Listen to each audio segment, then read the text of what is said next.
विशाळगड परिसरातील निलेश हर्डीकर यांच्या जनावरांच्या गोठ्यात तब्बल 10 फूट लांबीचा अजगर आढळून आल्यानं परिसरात एकच खळबळ उडाली।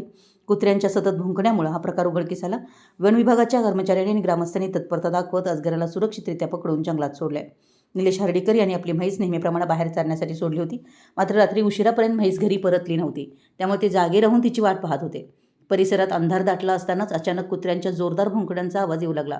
म्हैस परत आली असावी या अंदाजानं हर्डीकर यांनी हातात बॅटरी घेऊन घराबाहेर धाव घेतली।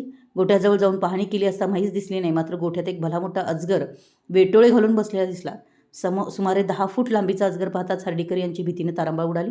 अजगर गोठ्यातील जनावरांच्या दिशेने जाऊ नये म्हणून त्यांनी धाडसानं त्याच्यावर लक्ष ठेवत वन विभागाचे कर्मचारी सत्यम गांधी यांच्याशी तात्काळ संपर्क साधला। माहिती मिळताच सत्यम गांधी घटनास्थळी दाखल झाले। ग्रामस्थांच्या मदतीनं त्यांनी अजगराला सुरक्षितपणे पकडलं। यानंतर या अजगराला अंबा विशाळगड मार्गावरील बागझरा परिसरातील नैसर्गिक अधिवासात सोडून देण्यात आलंय। कुत्र्यांच्या सतर्कतेमुळे आणि हर्डीकर यांच्या धाडसामुळे गोठ्यातील जनावरांवरील संभाव्य मोठा धोका टळल्याची चर्चा परिसरात सुरू होती। शाहूवाडी प्रतिनिधी, मराठी एस न्यूज।